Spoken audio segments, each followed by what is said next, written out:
வணக்கம். இந்த சேனலை இதுவரை சப்ஸ்கிரைப் பண்ணாதவங்க மட்டும் சப்ஸ்கிரைப் பண்ணுங்கள். பக்கத்தில் இருக்கிற பெல் ஐக்கானை கிளிக் பண்ணுங்கள். பிடிச்சிருந்ததுன்னா லைக் பண்ணுங்கள், ஷேர் பண்ணுங்கள், கமெண்ட் பண்ணுங்கள். நன்றி. வணக்கம். இப்பொழுது நாம் பார்த்து கொண்டிருப்பது சனி பெயர்ச்சி பலன்கள் 2025 மிதுன ராசிக்கான பலன்களை பார்க்கலாம். இந்த மார்ச் மாதம் 29ஆம் தேதி அன்று சனி பகவான் கும்பராசியிலிருந்து இடப்பெயர்ச்சியாகி மீன ராசிக்கு, அதாவது உங்கள் ராசிக்கு ஜீவன கர்மஸ்தானத்தை சஞ்சரிக்கவிருக்கிறார்.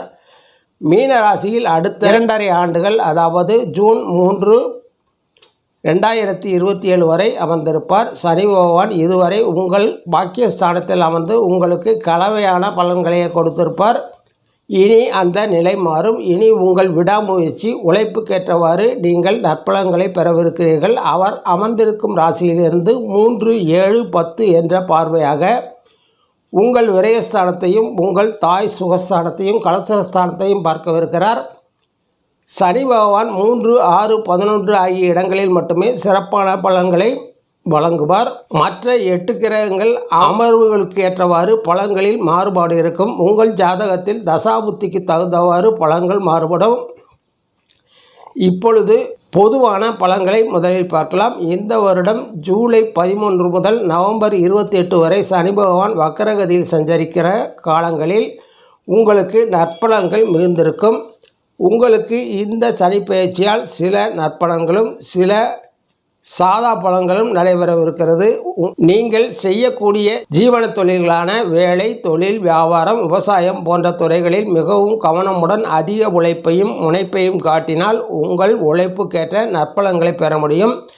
திருமண வாழ்க்கையில் சில கருத்து வேறுபாடுகள் தோன்றி மறையும். திருமண முயற்சிகளில் வெற்றி காண்பீர்கள். உடன் பிறந்தவர்கள் மற்றும் தந்தையின் முழு ஆதரவை பெறுவீர்கள். தாயின் உடல்நிலை பாதிக்கப்படக்கூடும். கருத்து வேறுபாடுகளும் ஏற்பட வாய்ப்புகள் உண்டு. இந்த காலகட்டத்தில் உங்கள் நிதி நிலையில் முன்னேற்றம் இருக்கும் என்றாலும் அதிக கவனம் தேவைப்படும். வரவு செலவுகளில் திட்டமிடல் மிக அவசியமாகிறது. கடன் வாங்குவதை தவிர்ப்பது நல்லது. முதலீடு செய்யும் முன்பாக நிபுணர்களிடம் கலந்து ஆலோசித்து செய்வது நல்லது.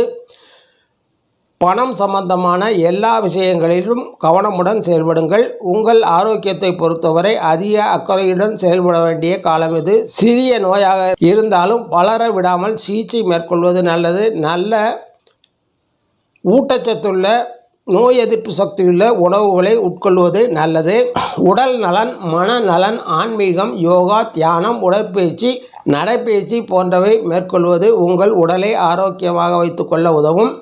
வேலை, உத்தியோகத்தில் இருப்பவர்கள் முன்னேற்றம் காண்பார்கள். ஆனாலும் நீங்கள் அதிகப்படியான உழைப்பை கொடுக்க வேண்டியிருக்கும். உங்கள் லட்சியத்தை அடைய கவனமும் முனைப்பும் தேவைப்படும். உங்கள் திறமையை நிரூபிக்க வாய்ப்புகள் கிடைக்கும். அதை பயன்படுத்தி கொள்ளுங்கள். சனி பகவான் நீதி நேர்மையற்ற செயல்களை மன்னிக்க மாட்டார் என்பதால் நியாயமாக நடந்து கொள்ளுங்கள்.